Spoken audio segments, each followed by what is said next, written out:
Oke guys, welcome back to Daily Charting with Toshi, di mana kita akan daily chart your favorite cryptocurrencies. Oke, dalam 24 jam terakhir, cryptocurrency market kembali meningkat sebesar 0,72%.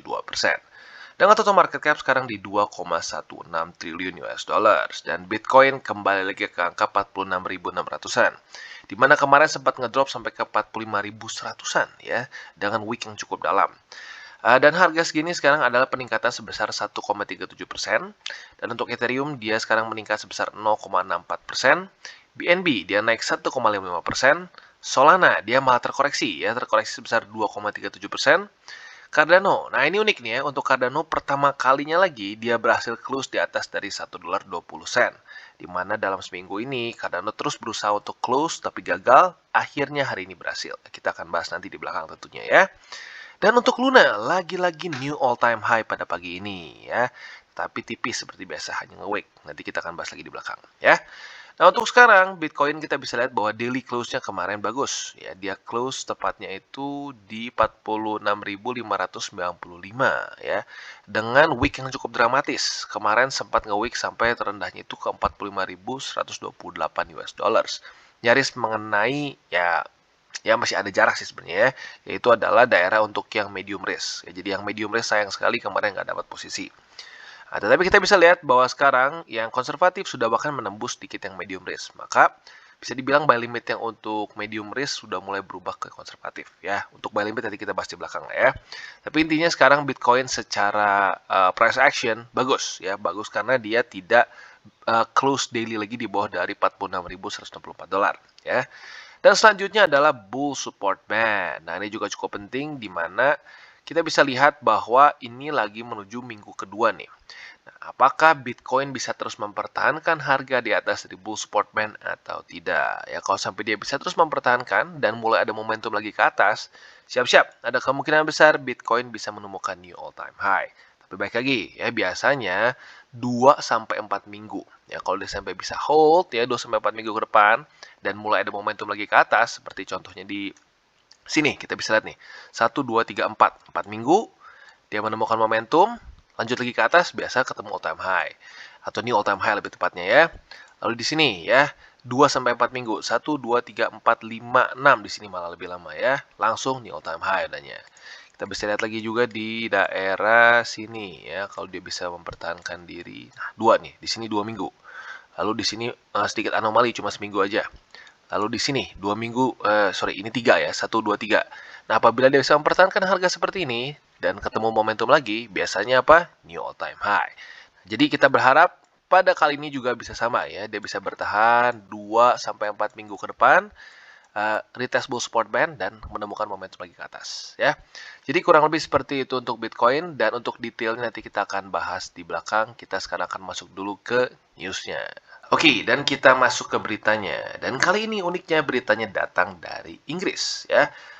Di mana kita bisa lihat Inggris mengannounce rencana mereka untuk memint NFT dan juga untuk melead the way dalam dunia kripto. Ini cukup unik karena kenapa? Inggris nggak terkenal sebagai satu negara yang pertama pro kripto, dan yang kedua dia bukan negara juga yang terkenal mengembangkan proyek-proyek kripto gitu ya. Nah, jadi ini suatu hal yang cukup menarik ya. Nah, jadi ini ada beberapa key points. Yang pertama adalah UK Finance Minister, yaitu Rishi Sunak, yang mengatakan bahwa dia sudah meminta Royal Mint untuk meng-create dan meng-issue NFT by the summer ini ya, pada musim panas ini.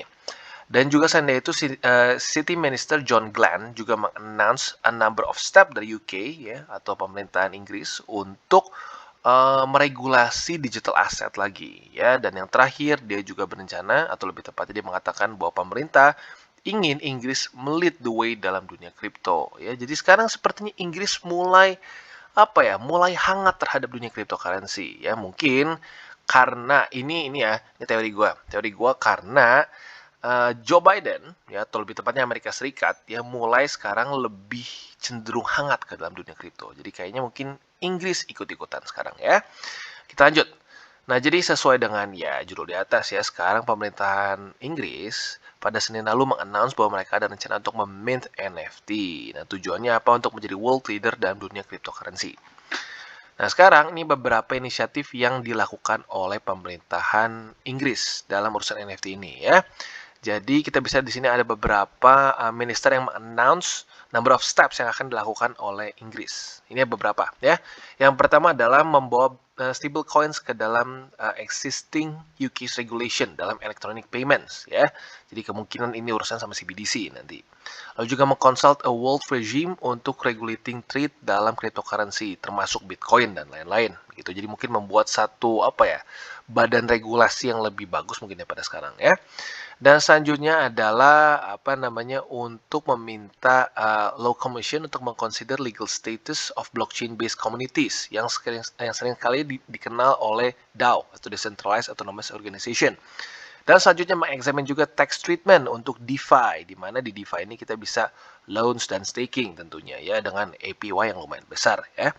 Dan selanjutnya adalah mengeksplor application untuk blockchain teknologi untuk meng-issue debt instruments. Jadi ini cukup unik nih. Ya, ini cukup unik nih yang terakhir ya.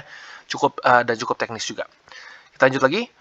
Nah, jadi kita bisa lihat bahwa pemerintahan Inggris ini juga mulai melihat lebih luas lagi di mana other aspects dari crypto yaitu adalah Web3 di mana movement ini mempropose a more decentralized version of internet yang dibangun di blockchain technology. Dan selanjutnya, dia juga mengatakan bahwa mereka menginginkan negara mereka ini, yaitu Inggris, untuk menjadi sekali lagi market leader, gitu. Ya, jadi ini tentunya berita bagus ya, tapi baik lagi ini masih sangat di awal. Jadi we'll never know. Mereka ujung-ujungnya apakah benar akan berencana untuk lead cryptocurrency markets atau hanya mencoba saja dan gagal ya. Tapi nggak apa. Yang penting adalah sekarang negara-negara yang ya bisa dibilang bukan cuma negara berkembang ya, Inggris adalah satu negara yang sangat maju. Mereka sudah mulai membuka mata mereka terhadap peluang dari dunia cryptocurrency secara keseluruhan ya. And that's good news. Jadi kurang lebih seperti itu berita kita pada hari ini. Oke, dan selanjutnya kita balik lagi ke Bitcoin ya. Nah, untuk Bitcoin kita bisa lihat kemarin dia nge-weeknya cukup dramatis sampai ke 45.128 ya. Nah, sebenarnya kalau untuk buy limit gue baru kepikir ada satu tempat lagi sebenarnya yang kayaknya sedikit gue kelewat, yaitu adalah MA50 di weekly. Ya, jadi nanti kita akan update nih ya. Nah, untuk sekarang konservatif dan medium risk sudah bisa dibilang ada sedikit perubahan ya. Untuk konservatif kita bisa lihat sekarang ada di 44.561, sudah di atas dari 44.400-an ya. Nah, itu good news, berarti konservatif sudah semakin dekat ke running price. Dan untuk yang medium risk ya, sepertinya gue akan ubah untuk yang medium risk ke MA50 di weekly, yaitu di daerah 45.679. Jadi gue ulangi, untuk kalian yang konservatif bisa pertimbangkan di 44.562, yaitu adalah MA20 di daily.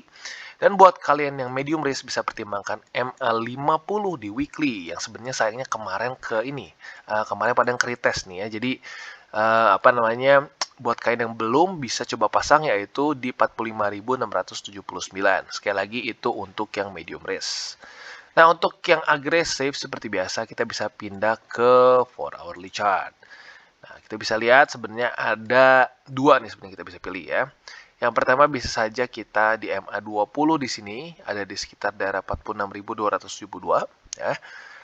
Tapi ya kita bisa lihat MA50 di sini masih cukup menahan. Nah, jadi ada dua. Yang pertama bisa saja kalian beli di MA20 di sini ya, di pantauan di sini, atau tunggu konfirmasi sampai dia tembus 50, retest baru beli. Ya, tentunya yang retest ini yang lebih secara risk lebih kecil karena dia mencari lagi konfirmasi. Ya, jadi gue ulangi untuk kalian yang agresif ada dua. Bisa di MA20 di sini yang sebenarnya ada confluence juga dengan 46.164 USD juga, yaitu sebuah struktur. Jadi bisa itu yang pertama, kalau dia terpantul di daerah sini bisa buy, atau alternatively tunggu sampai dia naik di atas MA50, lalu dia konfirmasi support di MA50 baru beli di pantulan MA50 di 4 hourly ya. Jadi kurang lebih seperti itu untuk Bitcoin. Dan bagi kalian yang tertarik untuk akumulasi Bitcoin, altcoins yang lain, bisa pertimbangkan menggunakan link referral kita di bawah. Ya, ada macam-macam ya. Ada Bybit, ada Maxi, ada Pionex, dan banyak lagi kalian bisa pilih. Bahkan kalau di yang lokalnya kita juga punya toko kripto. Ya, jadi bagi kalian yang belum memiliki akun-akun tersebut, bisa kalian pertimbangkan untuk menggunakan link referral kita. Tentunya tidak wajib. Sekali lagi gue ingatkan tidak wajib ya. buat kalian saja yang merasa tergerak untuk membantu perkembangan dari TCI. Dan satu lagi ya, DCWT ini bukanlah bagi-bagi sinyal. Ini semua adalah bentuknya edukasi dan sekali lagi tujuannya adalah untuk membantu para subscriber Go untuk bisa charting. Oke, dan selanjutnya Luna ya. Luna baru memulai harinya pada hari ini, tetapi kita bisa lihat sudah menemukan new all time high. Kita bisa lihat sebelumnya all time high itu di $118 lebih 14 sen. Hari ini Luna mencapai titik tertingginya di $118 lebih 56 sen ya. Jadi ada peningkatan tipis sekitar ya 40 senan ya. Tapi still new all time high. Nah, tetapi di waktu bersamaan, apakah gue akan beli di daerah sini? Ya, jujurnya gue pribadi enggak ya. Walaupun ada saja peluang dia bisa lanjut lagi ke atas, tapi kita bisa lihat bahwa RSI dia sudah nyaris overbought di sini ya, dan volume konsisten turun sejak tanggal 2 April ya, konsisten turun. Nah, jadi maka dari itu kalau gue pribadi lebih baik bersabar tunggu di support, jangan beli di resisten ya. Buat kalian yang bingung resistennya di mana, yaitu di Bollinger Band di sini ya, di upper Bollinger Band.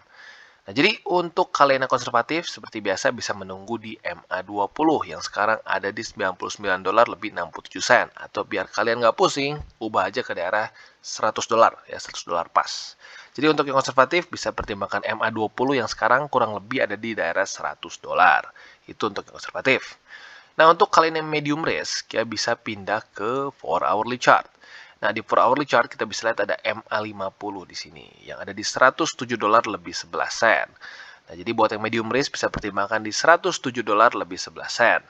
Nah, untuk kalian yang agresif seperti biasa ya kalau kemarin kalian agresif berarti udah dapat posisi di sini dan ya lumayan profit di sini ya. Kita bisa lihat untungnya berapa nih, sekitar ya 4%-an ya. Jadi buat kalian yang agresif bisa pertimbangkan di daerah $112 lebih 97 sen. Tapi please gue ingatin sekali lagi, untuk yang agresif ini dihitungnya ya sesuai dengan namanya lebih high risk ya, karena dia mendekati daerah-daerah overbought untuk secara di daily-nya ya, dan RSI juga sedang menuju ke sana ya. Jadi kurang lebih seperti itu ya. Untuk yang konservatif di MA20 di daily yaitu sekitar $100. Lalu buat yang medium risk bisa pertimbangkan di $107 lebih 11 sen, yaitu adalah MA50 di 4 hourly chart. Dan buat kalian yang agresif Paul ya, itu di $112 lebih 97 $112 lebih 97 sen ya. Jadi kurang lebih seperti itu untuk Luna. Oke, dan selanjutnya Cardano. Untuk Cardano kita bisa lihat akhirnya dia berhasil daily close di atas dari $1 lebih 20 sen ya. Tepatnya tadi itu jam 7 pagi dia close di 1,212 ya. Jadi ya dengan sangat jelas di atas dari $1 lebih 20 sen ya. That's good, that's good. Nah, tetapi kita bisa lihat dia close daily-nya walaupun di atas tapi tipis ya, cuma hanya beda berapa sen ya dengan $1.20. Tapi nggak apa, ya nggak apa, minimal dia berhasil tembus. Nah, jadi sekarang PR-nya jelas dong. PR-nya adalah mempertahankan daerah $1.20 sebagai satu support ya. Semoga saja Cardano bisa melakukannya. Tetapi yang sedikit concerning buat gue adalah RSI. Ya, RSI dia sudah mulai overbought, ya sudah sedikit di atas dari 70. Maka dari itu ya satu hal yang harus kita perhatikan. Ya, tetapi di waktu bersamaan kita pernah lihat ya beberapa kali Cardano memang bisa di luar dari RSI. Ya, beberapa kali juga contohnya di sini ya saat dia menemukan momentum yang luar biasa besar di sini nih ya. Di Agustus kita bisa lihat pada faktanya ya RSI-nya bisa tembus terus. Ya, jadi walaupun sekarang sudah mulai menuju overbought, ya semoga saja ini bisa terjadi pengulangan seperti di Agustus ya, dan berhasil menemukan momentum menembus dari $1.20 atau mungkin lebih tepatnya bukan menembus ya, tapi mempertahankan harga di atas $1.20. Jadi kurang lebih seperti ini ya, terus lanjut ke atas. Nah, jadi untuk Cardano buy limitnya kita update ya. Buat yang konservatif seperti biasa di MA20 yang ada di $1 lebih ya, kalau dibuletin sekarang nyaris 9 sen ya. Bisa aja dimasukin ke $1.09. Itu untuk yang konservatif. Nah, untuk yang high risk sekarang bisa pertimbangkan daerah $1 lebih 20 sen ya. $1.20 di mana ini tipis sih sebenarnya, tipis. Jadi itu buat yang high risk ya, dan buat kalian yang medium risk bisa pertimbangkan di daerah $1 lebih 10 sen kalau kita buletin di sini ya. Jadi kurang lebih seperti itu untuk Cardano. Oke, dan selanjutnya Solana. Sesuai dengan pembahasan kita kemarin ya, dia sudah RSI-nya overbought di sini dan volume konsisten turun, maka akhirnya terjadi koreksi juga ya. Jadi ini bukan sesuatu yang surprising. Tetapi jujurnya yang menurut gua surprising bukan koreksinya, tetapi pertahanan dari para bulls di sini ya, dimana kita bisa lihat wick terendahnya kemarin itu sampai di $125 lebih 77 sen. Cukup dalam. Tetapi bentuknya wick. Artinya apa? Para sellers ketekan oleh para buyers. Jadi para bulls ini kemarin bisa dibilang walaupun ya koreksi, tapi nggak mau koreksi terlalu dalam. Itu artinya apa? Momentum dari Solana not bad. Ya, itu bagus. Nah, sekarang kalau seperti ini, untuk buy limit seperti apa? Basically nggak terlalu banyak berubah ya. Untuk MA20, untuk yang konservatif, sekarang sudah di daerah $108 lebih 65 sen. Gue ulangi, untuk yang konservatif bisa pertimbangkan di $108 lebih 65 sen, yaitu di MA20 di daily. Nah, itu untuk yang konservatif. Nah, kalau untuk yang medium risk bisa pertimbangkan di $117 lebih 66 sen yang ada di sini ya. Sempat di retest kemarin di sini, tapi waktu di retest di sini masih masuknya ke high risk ya. Jadi buat kalian yang kemarin sudah ambil posisi di sini ya sudah skip aja yang medium risk ya. Buat kalian yang belum punya posisi di sini bisa pertimbangkan dalam bentuk medium risk ya. Nah, untuk kalian yang bukan konservatif, buat kalian yang lebih agresif bisa pertimbangkan MA50 yang sekarang ada di $124 lebih 36 sen. Atau alternatively, bisa saja kalian juga ambil posisi apabila Solana berhasil menembus MA20 di 4 hourly dan mengkonfirmasi ini sebagai support ya, terpantul lagi sebagai support. Itu bisa juga kalian pertimbangkan untuk posisi yang even more lebih agresif lagi dibandingkan dengan MA50 ya. Jadi kurang lebih seperti itu untuk Solana. Oke, dan selanjutnya Ethereum. Nah, untuk Ethereum kita bisa lihat dia kemarin secara dramatis mempertahankan MA200 sebagai support ya. Dan otomatis kita bisa lihat berhasil ya, dia berhasil mempertahankan sebagai support. Kita tahu bahwa pada tanggal 3 April lalu, ya Ethereum berhasil breakout menembus MA200. Itu adalah tentunya adalah sebuah major resistance yang sampai sekarang BTC juga masih belum berhasil menaklukkan ya. Tetapi Ethereum duluan menaklukkan MA200 di sini ya, which is good. Nah, seperti biasa, kalau baru menaklukkan satu resisten, PR selanjutnya adalah apa? Mempertahankannya sebagai support. Nah, kita bisa lihat Ethereum kemarin berhasil mempertahankan sebagai support. Jadi ini tentunya satu movement yang cukup baik dari Ethereum. Tetapi kita bisa lihat volume masih terus menurun. Jadi tentunya PR-nya masih belum selesai, harus berlanjut sampai beberapa hari ke depan. Ya. Nah, jadi untuk sekarang buy limit Ethereum MA200 di daily ini masuknya lebih ke high risk. Ya, jadi buat kalian yang high risk atau agresif bisa pertimbangkan MA200 di daily sebagai buy limit kalian yang ada di daerah 3.489 US dollars. Ya, itu untuk yang agresif sekali lagi ya. Nah, untuk kalian yang konservatif seperti biasa MA20 semakin dekat ya. Jadi buat kalian yang konservatif bisa pertimbangkan di daerah 3.199 atau lebih gampangnya di 3.200-an ya. Jadi itu untuk yang konservatif. Nah, untuk kalian yang medium risk bisa pertimbangkan di MA50 ya, MA50 dari 4 hourly chart yang ada di 3.414 US dollars. Jadi jangan sampai ketukar ya. Medium risk di MA50 4 hourly chart yang ada di 3.414. Untuk kalian yang agresif bisa pertimbangkan MA200 di daily yaitu di 3.489. Dan untuk kalian yang konservatif bisa pertimbangkan di 3.200 yaitu MA20 di daily ya. Jadi kurang lebih seperti itu untuk Ethereum. Oke, dan selanjutnya Polkadot. Untuk Polkadot kita bisa lihat kasusnya mirip seperti Ethereum, tapi perbedaannya kalau Ethereum itu mempertahankan MA200 di sini sebagai support. Kalau untuk Polkadot dia mempertahankan daerah support support struktur yang terbentuk pada tanggal 6 sama 7 ya, walaupun tepatnya pada tanggal 6 dan 7 ini sebagai resisten, tetapi dia berhasil breakout pada tanggal 2 April sehingga menjadikan ini sebagai support. Jadi ini klasik ya, klasik resistance become support untuk Polkadot. Nah, jadi untuk buy limit nih, untuk buy limit tentunya akan ada beberapa update. Nah, untuk buy limit di $22 lebih 39 sen ini lebih masuknya ke agresif. Ya, jadi bagi kalian yang agresif bisa pertimbangkan di daerah $22 lebih 39 sen. Ya. Nah, untuk kalian yang konservatif sekarang sudah mulai bergerak lagi ke atas yaitu ke $21 lebih 14 sen. Itu untuk yang konservatif.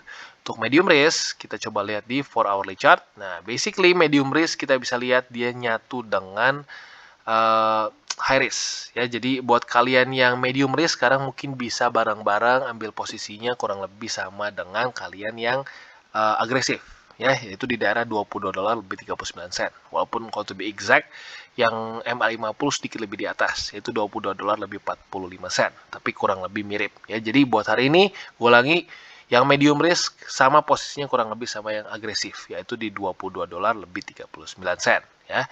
Jadi kurang lebih seperti itu untuk Polkadot. Dan tentunya PR-nya adalah mempertahankan $22. Semoga saja dia bisa bertahan terus di atas ini. Mungkin pelan-pelan MA20-nya akan menjemput dan harga lanjut lagi naik ke atas ya. Jadi kurang lebih seperti itu untuk Polkadot. Oke, dan selanjutnya Phantom. Nah, untuk Phantom kita bisa lihat ya. Kemarin koreksi dan dia belum berhasil menembus $1 lebih 67 sen ya. Jadi ya jujurnya masih oke lah, masih normal. Karena kenapa? Di sini bukan cuma $1.67 saja sebagai resisten, tetapi ada juga Bollinger Band di sini ya. Jadi kita bisa lihat dia lebih tepatnya ke reject oleh Bollinger Band. Nah, jadi bagi kalian yang kemarin yang masuknya ke ini masuknya mungkin lebih ke medium risk kali ya. Buat kalian yang medium risk harusnya udah dapat posisi kemarin, yaitu buy limitnya di MA50 yang ada di $1 lebih 51 sen. Jadi buat yang sudah ambil posisi di situ ya udah dapat ya. Nah, buat kalian yang medium risk dan belum pasang ya kemarin atau lupa, bisa pertimbangkan di MA50 sekarang yaitu di $1 lebih 50 sen. Ya, jadi itu untuk yang medium risk. Nah, untuk kalian yang agresif sebenarnya kan seperti biasa di 4 hourly chart ya, tapi kita bisa lihat nggak terlalu berbeda dengan yang medium risk. Jadi untuk yang agresif pada hari ini bersatulah dengan kalian yang medium risk, yaitu di daerah MA50 di daily, yaitu kurang lebih $1,5 ya. Nah, untuk kalian yang konservatif seperti biasa bisa pertimbangkan MA20 yang ada di $1 lebih 40 sen. Atau alternatively kalau kalian even more konservatif, tunggu sampai terjadi golden cross, lalu harga running price-nya mantul di 20 ya, baru kalian beli, yaitu untuk yang lebih konservatif lagi ya. Jadi kurang lebih seperti itu untuk Phantom, quite simple, dan tentunya PR besar bagi Phantom adalah ada dua ya. Yang pertama nih, secara defensifnya ya, jangan sampai dia close daily di bawah dari MA50, yaitu untuk yang lebih ke defensifnya. Untuk lebih ofensif, untuk lebih momentum bullish, yaitu adalah menembus daerah $1 lebih 67 sen, yaitu adalah sebuah resisten yang terbentuk di sini ya. Ini adalah resisten all time high yang terbentuk di September 2021 ya. Jadi kurang lebih seperti itu untuk Phantom. Oke guys, jadi itu adalah akhir dari segmen DCWT kita pada hari ini. Dan jangan lupa bagi kalian yang merasakan manfaat dari segmen ini, jangan lupa untuk share ke teman-teman kalian. Dan apabila lu pengen mensupport channel kita, ya TCI, jangan lupa untuk menggunakan link referral kita di bawah. Nggak wajib ya, tetapi apabila lu menggunakan link referral kita di bawah, ada macam-macam ya, dari Bybit, Huobi, Maxi, toko kripto, dan banyak lagi ya. Ya, walaupun nggak wajib, tapi kalau menggunakan link referral kita, lu secara langsung membantu perkembangan dari TCI. Dan satu lagi, jangan lupa juga untuk join Telegram group kita, di mana kita bisa ngobrol-ngobrol santai mengenai dunia cryptocurrency secara dua arah. So, jangan lupa untuk like, subscribe, klik the bell icon, and see you on the next video.